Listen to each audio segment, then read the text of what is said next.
I spent 5 years caring for her, but when my mother started crying in the audience, I saw tears in my husband's eyes. He had done nothing over all these years, yet he played the role of the perfect son so convincingly. But I knew the truth, and I needed William to realize it. I began playing the audio evidence that would expose my husband's real nature. My name is Isabel, and I've been married to William for 7 years. Right now, it's just the three of us, living with my bedridden mother-in-law. 5 years ago, her illness forced her to live in bed. My father-in-law passed away before we got married, so she had no one else to care for her. At the same time, William's career wasn't going well, and we were struggling financially. That's when he asked, "Can we live with you?" My mother-in-law agreed, feeling guilty about depending on her. I decided to help her while working part-time. However, my mother-in-law seemed to feel guilty about my taking care of her.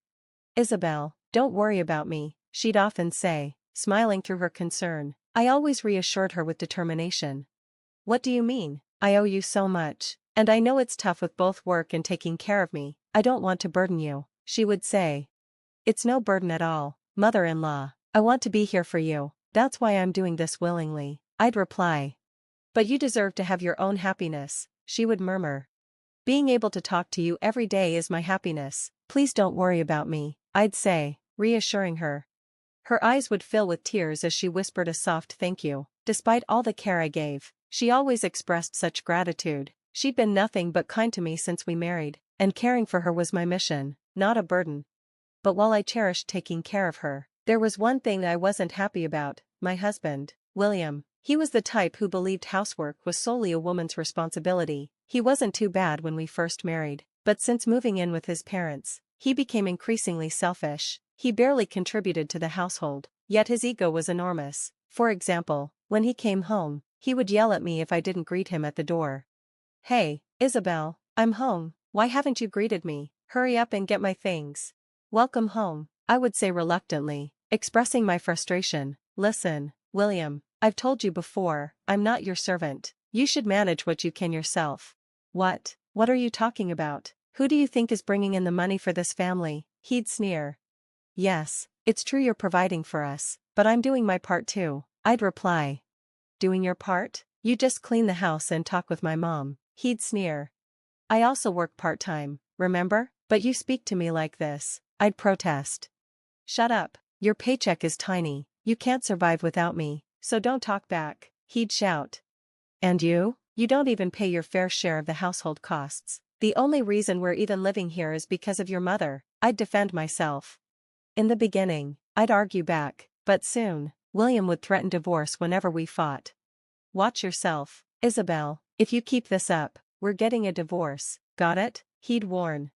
"Please, don't shout, your mom is in the other room," I'd plead. "Shut up, it's your insolence that causes this. You'd be the one in trouble if we got divorced, understand that?" he'd yell. "Just lower your voice and stop mentioning divorce all the time," I'd beg.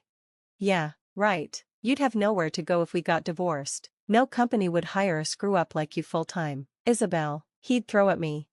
"Stop saying that," I'd shout. "Just shut up and listen, you idiot, you're so slow," he'd cut me off. Honestly, I was ready to leave him, but every time I thought about my mother-in-law, I couldn't bring myself to do it. "You can always talk to me if you're feeling down, Isabel, you're like my daughter," my mother-in-law would say. She treated me like family, and because of her kindness, I wanted to care for her until the end. I didn't want to entrust her care to someone like William. That's why I endured the painful days living with him. One day, as I was preparing dinner, I heard the familiar yelling from the front door. "Hey, Isabel, I'm home, come out and greet me." "I'm using the stove right now, I can't leave it," I answered. "What, are you kidding me? What kind of wife doesn't prioritize her husband?" He stormed into the kitchen. "Hey, what's your problem? I always tell you to greet me when I come home, why can't you understand that?" "As you can see, I'm frying something right now," I replied. "I don't care, you should have planned it so it would be done when I got home. You're useless," he yelled. "Well, you never tell me when you'll be home," I retorted. "I told you not to talk back. A useless and insolent wife is nothing but garbage," he was furious. At this point, my mother-in-law came out, having heard the yelling, and spoke sternly. "William, that's no way to talk." "Oh, Mom, you're still alive?" he said sarcastically. Isabel is working hard every day for this household, for both you and me, she added. That's what a wife is supposed to do, right? Earn a little, do some half-hearted cleaning, and be a social burden, William sneered. Enough, my usually gentle mother-in-law raised her voice. You will not insult her like that. What, Mom, are you taking Isabel's side now? You two are working together. William was shocked. My mother-in-law, usually quiet, continued. This time, William, I have one request. Huh? What is it? He asked. Just put me in a nursing home. I don't want to burden Isabel anymore, she said. Huh? A nursing home? Do you think we have the money for that? He asked, astonished. You still have your father's inheritance and my pension. I don't need anything fancy, she added. Her unexpected words left me speechless. Mother-in-law, were you thinking about me when you said that? Tears filled my eyes at her kindness, but William just looked disgusted. Don't joke around. We're not putting you in a nursing home. That's a waste of money, he argued. Please don't say that. It would be easier for everyone in this house if I wasn't here, my mother-in-law said quietly. If we put you in a nursing home, the neighbors and my colleagues will gossip about me being an ungrateful son, he complained. You don't need to worry about what others think, my mother-in-law replied. I just don't want to be a burden to you, she added. Then shut up and do as you're told, old woman, I'm taking care of you, isn't that enough? He yelled. William, you're not doing anything, my mother-in-law continued. Huh? I let you live in this house, and I make Isabel do all the work. Isn't that enough for you, ungrateful woman? He snapped. Unable to hold back, I shouted back. Who's the ungrateful one here? This house is your mother's, isn't it? I pointed out. Are you talking back to me again? William glared at me. But it's true, 5 years ago, when you lost your job, we were struggling. Didn't mother-in-law take us in willingly? How can you say that? I persisted. Ah, shut up, both of you, William shouted, still furious. And I'm not doing this begrudgingly, I'm taking care of her because I want to. Stop making decisions on your own, I said. But despite my plea, William just scoffed and left the room. In the silence that followed, my mother-in-law continued to apologize and cry. It's not your fault, mother-in-law, the one at fault is William, I reassured her. Each day, I felt frustrated with a reality I couldn't change. A few days later, while cleaning, a man claiming to be an acquaintance of my mother-in-law's came to visit. My mother-in-law looked surprised but smiled warmly. Oh, is that you, Leonardo? You came to visit? If I were asked to visit my senior Catherine, I couldn't say no, she said. I remember all the training I gave you when we were younger, don't I? My mother-in-law replied. Yes, I'm grateful. So, what's going on? Why did you call me today? Leonardo responded.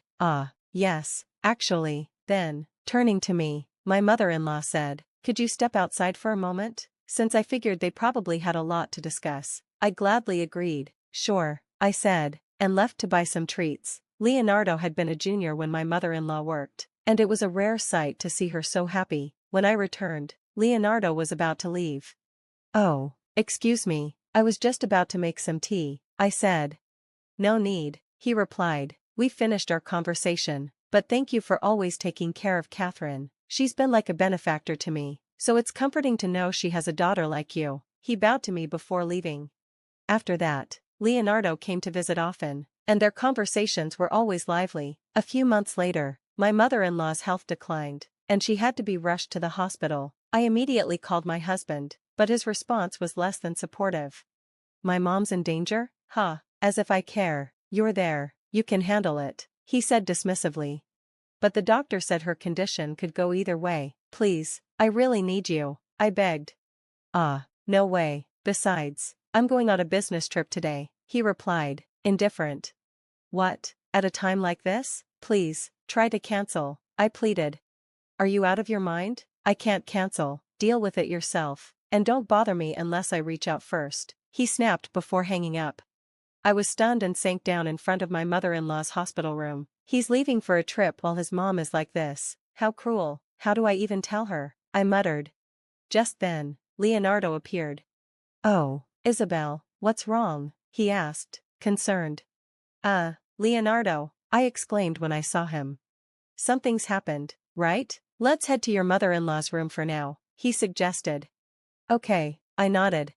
Inside the room, My mother-in-law looked at us, struggling to speak.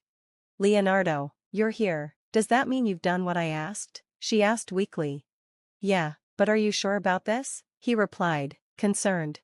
Of course, I need to set things straight before I go, she said. I understand, he nodded. Then, my mother-in-law weakly took my hand. Isabel, there's something I need you to know, she said. What is it? I asked, holding her hand gently. My son has been withdrawing money from my account for his pension and using it for his affair, she revealed. An affair? I gasped in shock. I started to notice when he began treating me like a servant, but for him to steal from his mother's pension, I trailed off in disbelief.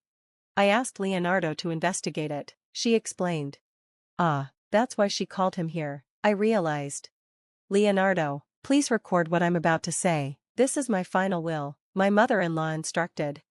Understood, Catherine, Leonardo said slowly, taking out a voice recorder. After recording everything, he handed it to me.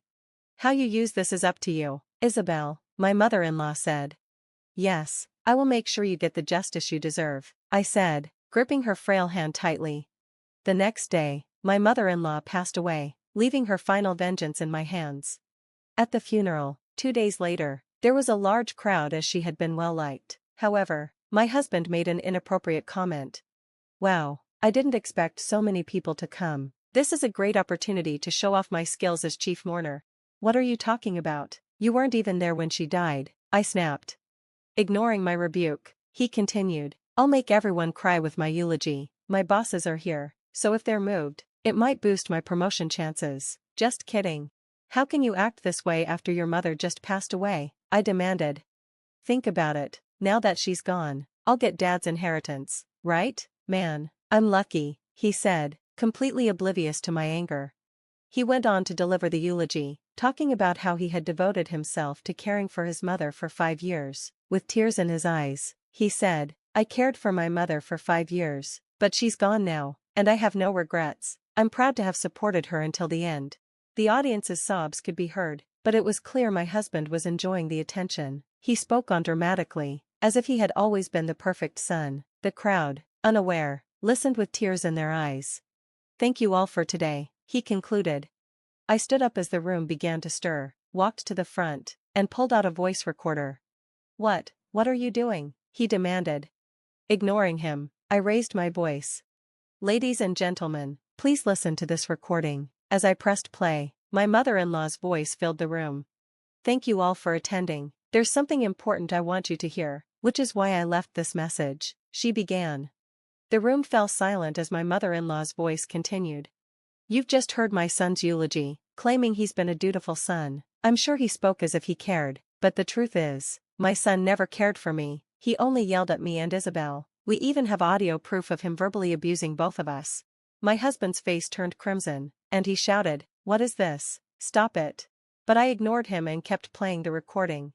My son also withdrew money from my account for his affair, not to support Isabel. I had an old friend look into it, and it was confirmed. The attendees were now furious, while my husband went pale with fear. Finally, my mother-in-law delivered her final blow. I ask that you don't give my inheritance to my son. You can donate it, destroy it, whatever you want. I will not forgive him. Please, help me. With those words, the recording stopped. My husband was panicking, but no one came to his aid. Instead, the crowd stared at him coldly. Looking down at him, I said, Do you understand now? This is the result of your actions. You neglected your mother, had an affair, and now no one will help you. Wait, Isabel, I was wrong, he begged.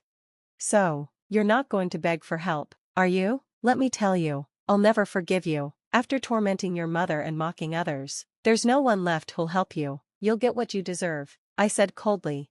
In the face of the audience's disdain, my husband collapsed, pale and defeated. I divorced him soon after. There was no reason to stay with him now that my mother-in-law was gone. Later, I learned he'd been fired from his job. His boss had been at the funeral, so it wasn't surprising. I demanded alimony from my ex-husband and his mistress. Apparently, she was furious and dumped him immediately. A few months later, thanks to Leonardo, my ex-husband got a new job. However, that was part of my mother-in-law's plan. He worked at a company known to Leonardo, and from his salary, He paid me alimony every month without fail. Meanwhile, I lived independently with the money my mother-in-law left me. Leonardo, worried about me, even helped me secure a full-time job. It turned out that all of this had been arranged by my mother-in-law in her will. I will forever be grateful to my mother-in-law for everything she did for me. I said a prayer by her grave and thanked her from the bottom of my heart. Thank you so much, mother-in-law, I promised, swearing to live this life she had given me to the fullest.